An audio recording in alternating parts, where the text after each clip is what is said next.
So, coming at you with something a little different and in some very different surroundings. Some of you guys know that I have a 3-year-old son named Darren and a 6-year-old son named Isaac. Well, my 6-year-old seems to have started to take an interest in Phantom. And so, at his request, I bought him Usborne Young Reading has a children's version of Gaston Leroux's novel. I purchased this from a fellow fan in one of my fan groups on Facebook. And so my son has asked me to read it to him. Even though he's a big kid, he can read himself now. He still just likes being read to. But we will go on a little journey together, and I will narrate to you the Usborne Young Readers Series 2 version of Gaston Leroux's The Phantom of the Opera. Alright, so I'm here with my buddy Isaac. It is bedtime. True. And we are going to read us some Phantom of the Opera. You excited? Yeah. Do you remember who wrote Phantom? Yep. Gaston Leroux. Gaston Leroux. Yep. Let's do this.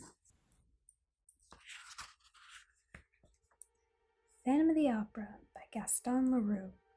Retold by Kate Knight. Chapter 1. The Opera House. The Phantom of the Opera isn't just another ghost story. The Phantom really existed secretly roaming the grand halls of the Paris Opera House. The air of the Opera House was humming with excitement. It was the first night under new management. Voices were warming up with high trills, and stagehands were milling around looking for props. The star of the show, Carlotta, stomped around, complaining. "I said red grapes, you fool! How can I be expected to sing," she wailed, to no one in particular, "when my throat hurts all day from the smoke in this horrible city?" The horrible city? No, it's not. Down the corridor from Carlotta, dancers fussed and fiddled with their costumes. But in one dressing room, the evening's performance was the last thing anyone was thinking about. "I heard the ghost has different heads that he changes as he pleases," said one of the dancers. "I've heard he has no nose," cried another, whose own nose was widely admired. "I thought he was a skeleton." "You're all wrong," said a third dancer smugly. "I've seen the Phantom with my very own eyes." The others turned to stare at her. "He has one head. You can mistake him for a gentleman in his long black cloak and fine hat. But I don't know about his nose because his face was covered with a mask." "A mask?" the girls cried. The dancer paused dramatically. "They say the Phantom's face is so horrific and so frightening that it would make a grown man weep." "Ah!" screamed the girls. "Enough of that nonsense," interrupted Madame G, who was in charge of the show. "We have a crisis. Carlotta is refusing to sing." The girls began to whisper among themselves. They dragged a shy girl named Christine over to Madame G. "Christine can do it." Go on. "But she doesn't know the parts," cried Madame. "I do," said Christine softly. "I sing it every night after the show."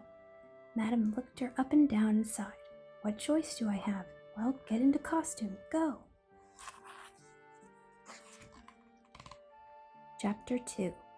A Surprising Voice. The audience waited eagerly in their red velvet seats. They gazed up at the huge glass chandelier suspended from the painted ceiling. Slowly the lights dimmed. The curtains went up and the cast swarmed onto the vast stage. Their voices filled the air like a chorus of angels, and their bright costumes glittered as they danced. When Christine walked on the stage, became dark and silent. A single light shone on her. She opened her mouth and sang from her heart. It was the sweetest, most beautiful sound.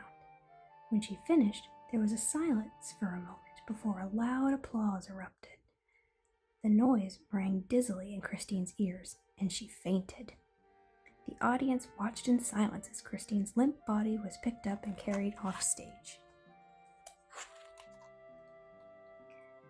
She was placed in a chair in her dressing room. Madame G thrust smelling salts under her nose, and she blinked open her eyes. What happened? "My dear, you were magnificent," said Madame G, fanning her with a handkerchief.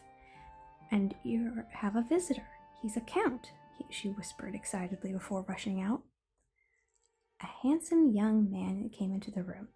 "Mademoiselle," he said, tipping his hat. "Count, do excuse me," Christine said, trying to stand up. "No, please rest," said the Count. "You've had quite a turn." "I just came to say," he went on, "I'm a huge fan of the opera and I thought you were wonderful. You should sing every night."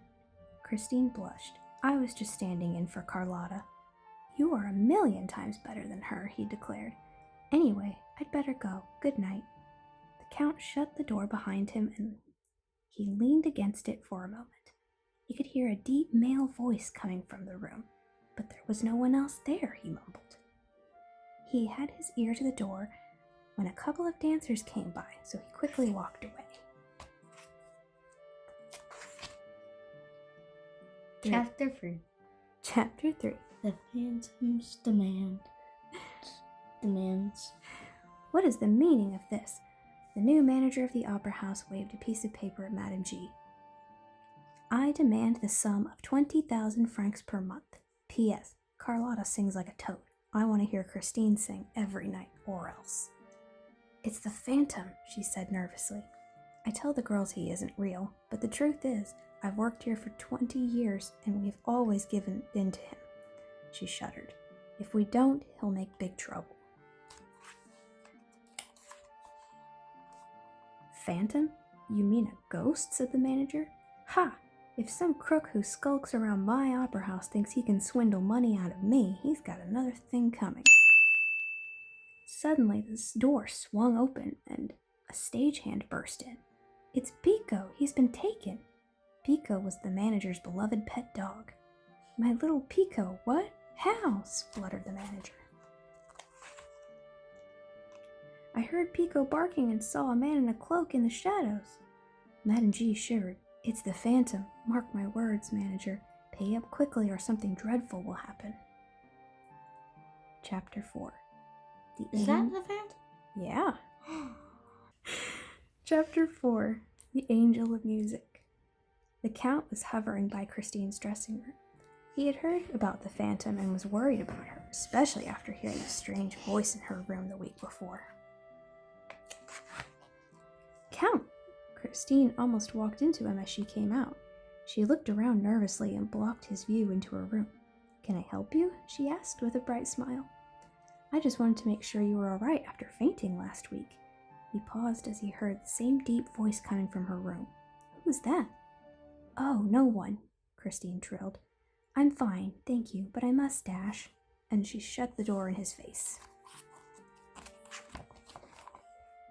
The Count was more puzzled than ever, so he hid behind some costumes and decided to wait. After a few minutes, Christine came out dressed in a hooded cloak. She rushed down the corridor and out of the opera house. The Count followed her along the dark, lamp-lit streets until they reached a small, gloomy graveyard. The moonlight cast creepy shadows on the ancient stone graves. Stop it. The Count watched as Christine knelt by a grave. The church bells began to chime midnight. Sad violin music floated through the air. Christine swayed and sang along to the music as if in a trance. The Count was captivated, until he felt a hand on his shoulder that chilled him to the bone. He looked into a pair of blood-red eyes and let out a scream. "Ah, the eyes, so red!" the Count spluttered. As he spoke, the figure vanished. "Count? What eyes? What are you talking about?" asked Christine, running over to him. And the violin? Did you hear the violin? Said the Count, dazed. Christine looked afraid.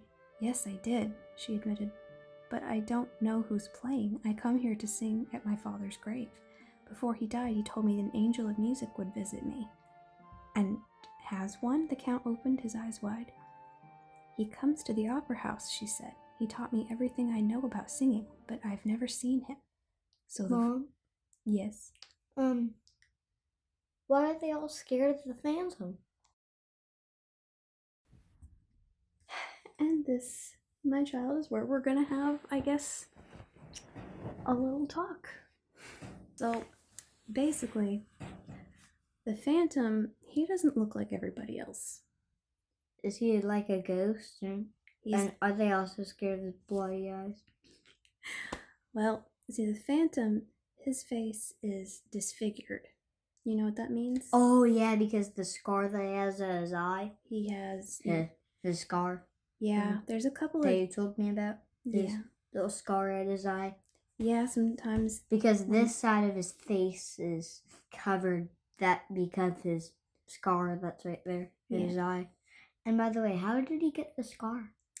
Well, when we're talking about this story, the original novel that was first written, he was born that way. And he was born with very paper-thin skin. He basically looked like a skeleton. His eyes were kind of sunk back in his head. Right. And so he looked kind of scary. And he also was born with no nose. So he looked kind of scary. And so... How did he smell? How did he what? How would he smell things? How would he smell? I thought you were meant like, how did he smell? How do I smell? Well... How do I smell? Well, allegedly he smelled like death, but you know what? We won't talk about that. How do you smell like death? Do you still smell like death when you took a shower? Or bath? Anyway, so because the Phantom didn't look like everybody else, people were really afraid of him. Deep down, he was a really good person. Oh, because they were scared of him? So they wanted to be mean. And you know what? It was all because of how he looked. That's why we don't judge anybody by what they look like, right? Yep, that's what I was gonna say. That's exactly what I was gonna just say. That's exactly what I was gonna say. Remember the song from Love Never Dies, Look With Your Heart? Mm-hmm. Look with your heart and not with your eyes. Because every time I see him, every time I look at the Phantom, he doesn't look scary at all.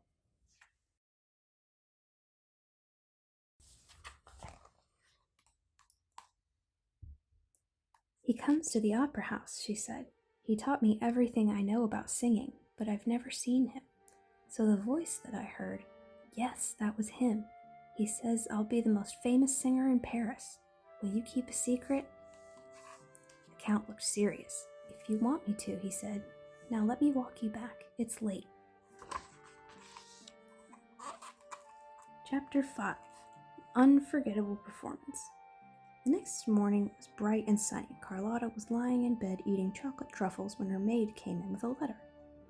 What is this? Carlotta demanded, her mouth full of chocolate. If you appear on stage tonight, you must be prepared for a misfortune worse than death. It's a threat. Someone is telling me not to sing. How dare they? Get my things. I'm going straight to the manager.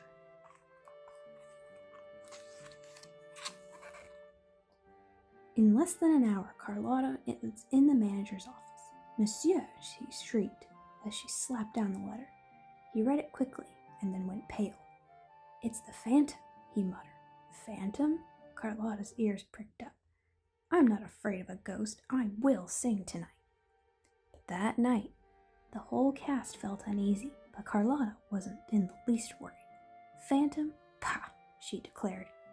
She fluffed up her costume and marched on stage. Carlotta lifted up her arms and opened her mouth wide. but all that came out was loud, harsh croak. What? Wait, what? What did she say? You're gonna make me do it again. Yeah. Croak. What? What is she saying? What is she saying? She's croaking. Her voice is screwing up. It is so funny. You make the croaking sound.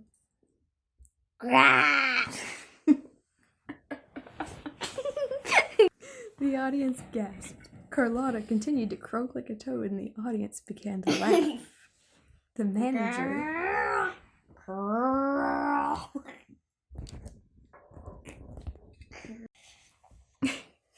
The audience gasped. Carlotta continued to croak like a toad, and the audience began to laugh. The manager, who was looking on in disbelief, heard a chilling voice in his ear. Carlotta sings to bring the house down. I beg your pardon? The manager spun around, but the figure behind him had gone. Listen to that again. At that moment, a deafening crack shook the hall. Everyone looked up. The glass chandelier, which sparked above the audience, was coming loose. Plaster fell from the ceiling, great chunks, and the huge light swung dangerously. The audience began to scream and run from their seats. The singers on stage watched, horrified. With an almighty crash, the chandelier fell, narrowly missing Carlotta. Then all of the lights went out, and a terrifying, ghoulish laugh echoed around the opera house. Chapter 6. Underground Secrets. Backstage, Christine stared at the madness in terror. As she watched, a black cloak whirled around her and she was swept away. She tried to scream for help, but her cries were muffled beneath the cloak. Blindly, she stumbled down a flight of stairs and along a maze of twisty paths. The air around her became colder and damper as she struggled to get free. Is that the Phantom? Mm-hmm. Finally, her captor released his grip. She opened her eyes and blinked. Underneath the opera house was another world. She saw a misty lake with stony tunnels leading off in different directions. Huge candles flickered and wax dripped down the dark, dank walls. "Don't be afraid, Christine," said a deep, melodic voice. "You!" Christine gasped, spinning around. "My angel of music." But he wasn't what she had imagined. She came face to face with a man in a mask. It was the Phantom of the Opera. Yay! Team Phantom. She took a step back, afraid. "Don't be scared," he said. "I am your friend. Please trust me." He took her shaking hand and led her onto a boat, which sat on the mysterious lake. The boat began to float away. Christine couldn't help but be enchanted. "It's incredible. I am the voice you hear, but I am no angel." He turned his masked face toward the shadows. "You are. You have been so kind to me." She paused. "Why do you hide down here?" "It's safe. No one can laugh at my face," the Phantom said sadly. "What do you mean?" "I'm too ugly." "It can't be that bad. Will you show me?" Christine asked gently. "No," shouted the Phantom, suddenly angry. "Of all people, I don't want to show you." "But you are my friend. I wouldn't turn my back on you," she insisted. "No, Christine," he said firmly. They sailed on in silence. "Did you make the chandelier fall tonight?" she asked. "Enough of your questions," he roared, so loudly Christine trembled. "I'd better take you back," he said more calmly. With a sweep of his cloak, the boat changed direction. Oh, in this book, does the Phantom show her his eye? I don't know. Let's wait and see. Chapter 7. A disappearing act. That's right. The next day, the manager sat in his office with Madame G. "We must get this Phantom. Little Pico is gone. Carlotta's left us. The opera house is falling apart." "All is not lost. Don't forget we have Christine," said Madame G. The manager scratched his chin. "You're right. There's something magical about her. Draw up a contract. Carlotta's part is hers." That afternoon, posters went up all around Paris advertising the new star of the show. Before the show, Christine nervously paced her dressing room. It was one thing to do a single performance at the last minute, but quite another to be the leading lady forever. What if they hate me? But Christine was a born star. By the end of the show, she felt as if she had played the part all her life. The show was almost over when the orchestra abruptly stopped playing. The chorus stopped singing and the dancers stopped dancing. The audience shifted uncomfortably in their seats. What is going on?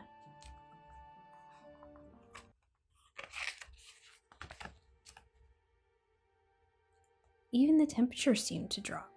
The only person who didn't stop was Christine. She continued to sing. With a crackle, the lights flashed and the stage went dark. Christine let out a scream that sent shivers down everyone's spine. The lights flared back on, lighting the stage. A trap door was open and Christine had vanished. "Christine!" shouted the Count from his seat in the front row. "Is this part of the show? Where did she go?" "The Phantom must have taken her," he yelled, "through that trap door. Follow me." The manager and Madame G jumped up from their seats and ran after the Count.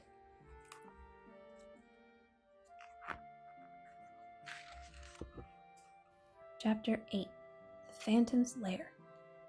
The three of them disappeared under the opera house, into the Phantom's secret world. They ran down the twisting tunnels until they reached the lake. "There she is," the Count pointed to Christine, who was in the boat with the Phantom. Mist floated around them. "Give her back, you beast, I love her." "No," snarled the Phantom, "she's mine now. Keep away." "It's for the best, Count," Christine sobbed. Why's the Phantom acting so mean? Just gotta keep reading. The Phantom turned to Christine. "I only wanted to be happy with a wife and family." "But you can," Christine insisted. "Who could love me?" he growled. "Let her go," shouted the Count. "Don't worry, Christine, I'm coming over." He began to wade into the lake. "Get back," warned the Phantom. He flicked his cloak and the water around the boat blazed into flame. "No!" screamed Christine. "Leave him alone and I'll stay with you." Is that lava? Not really sure what this was definitely not in the original, so I'm not really sure what they're trying to do here. Maybe it was lava. She reached up and kissed the Phantom's cheek where it wasn't hidden by the mask. Instantly the fire went out. The Phantom fell to his knees, crying. "No one has ever kissed me, not even my own mother. You are the kindest person I have ever known." "I told you I'm your friend," said Christine, "but you frightened me." "I'm so sorry," he sobbed. "I was just so lonely." Christine put a hand on his shoulder. They could hear police whistles in the distance. "I must go," the Phantom said.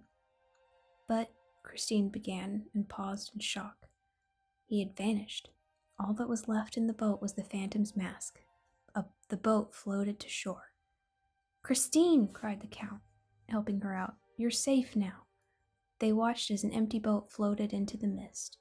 The manager, Madame G, and the police looked around in bewilderment. Where is he gone? Christine clutched the mask in her hands. "Goodbye, my angel of music." The end. How'd you like it? It was awesome. Can you read the croak part? Can I make the croak part again? Yeah. Do it again.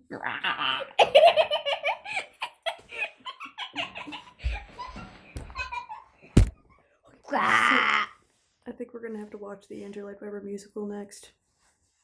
Mommy. You're gonna thoroughly enjoy that scene. Mom, do the croak. No, we're done with the croak.